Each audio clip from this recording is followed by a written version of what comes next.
PT Multisejahtera ini perusahaan manufaktur bergerak di bidang pembuatan mesin. Terus diketahui di sini ada 3 pesanan. Yang customernya namanya PT Dian Utama dikasih kode, nanti kita kasih kode jobnya, itu namanya M100. Punya customer kedua PT Aman Sentosa dikasih kode M200. Selanjutnya customer ketiga PT Jaya Abadi dikasih kode M300. Pesanan pertamanya 2 unit, 4 unit, dan 3 unit. M100 dan 300 diselesaikan akhir bulan Maret, 31 Maret. Yang M200 masih ada waktu sampai akhir bulan depannya, yaitu 30 April. Ditetapkan di sini labanya 40% dari harga pokok. Yang punya saldo hanya persediaan direct material awal ya. Untuk work in process, pekerjaan dalam proses, sama barang jadi finish good-nya tidak ada saldo awal. Nah, kita akan membuat jurnal mulai dari transaksi yang pertama. Dibeli bahan baku 500 juta secara kredit. Lihat jurnal yang untuk poin A yang pertama. Ini adalah jurnal untuk membeli bahan baku secara kredit. Debitnya persediaan bahan baku, kreditnya hutang usaha. Kalau belinya kredit. Kalau belinya tunai, persediaan bahan baku debit, kreditnya adalah kas. Sudah saya jelaskan minggu lalu ya. Persediaan bahan baku itu adalah aset, begitu kita beli berarti asetnya tambah besar, sehingga aset bertambah di sebelah debit. Hutang kalau muncul di sebelah kredit.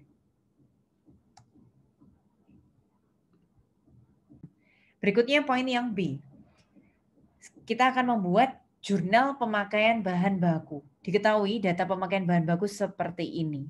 Ada nomor pesanan, terus ada kuantitas, ada harga per unitnya. Kita totalkan semua ya. 60 tambah 100 tambah 105 tambah 40 tambah 100 tambah 45 juta. Kita jumlahkan semua.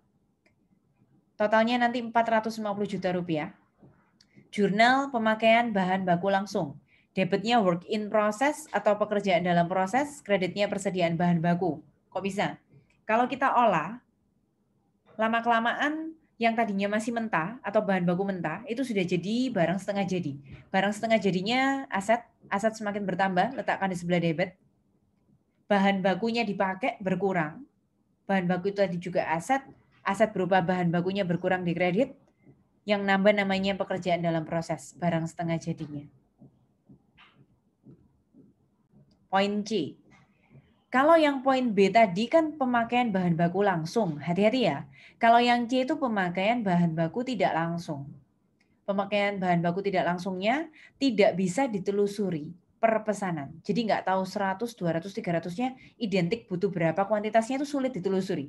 Karena sulit ditelusuri, makanya namanya indirect material atau bahan baku tidak langsung. Bahan baku tidak langsungnya 80 juta. Ini adalah jurnal yang poin C untuk mencatat pemakaian bahan baku tidak langsung. Pemakaian bahan baku tidak langsung itu adalah factory overhead. Factory overhead saldo normalnya sebelah debit. Diperhatikan, kalau muncul factory overhead, debitnya adalah factory overhead.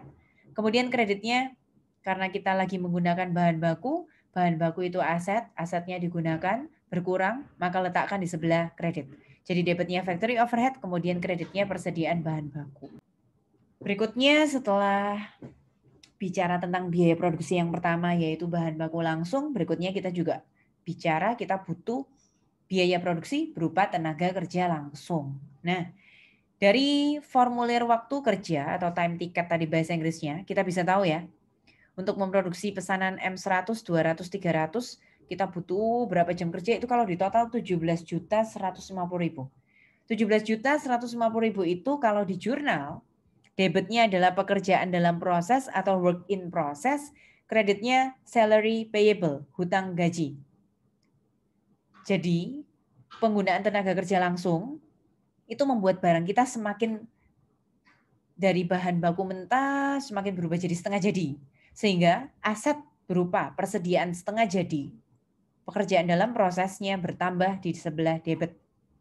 Karena kita belum bayar gajinya karyawan, bentuknya hutang dulu, hutang kalau muncul di sebelah kredit.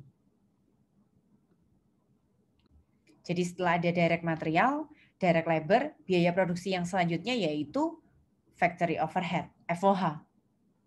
FOH-nya, ingat, kita menggunakan bantuan rumus FOH applied. Jadi bukan FOH aktual, tapi FOH menggunakan rumus namanya FOH applied. Rumusnya tadi, cari dulu POHR, Predetermined Overhead Rate. Singkat saja POHR. Biaya overhead yang dianggarkan, 400 juta, dibagi dengan cost driver yang dipilih. Cost driver yang dipilih di contoh soal tadi itu jam kerja langsung. Kalau di sini, biaya bahan baku langsung. Jadi biaya bahan baku langsungnya estimasinya 1M, 400 juta dibagi 1M berarti 0,4. Nanti kalau sudah ketemu POHR 0,4, POHR ini kalikan dengan aktual bahan baku langsung atau aktual cost driver yang teman-teman tadi pilih. Kalau tadi milihnya bahan baku langsung ya berarti kalikan dengan aktual bahan baku langsung. Diketahui biaya bahan baku langsung yang digunakan itu 450 juta, sehingga FOH applied-nya 0,4 kali 450 juta ditemukan 180 juta. 180 juta itu selanjutnya akan di jurnal, debitnya pekerjaan dalam proses, kreditnya FOH applied. Kenapa debitnya pekerjaan dalam proses? Karena semakin kita memberikan DM, DL, FOH applied, maka barang kita sudah terproses dari mentah menjadi semakin setengah jadi. Persediaan aset yang berupa persediaan setengah jadinya semakin bertambah di debit. FOH applied memang saldo normalnya di sebelah kredit. Jadi teman-teman simak ya.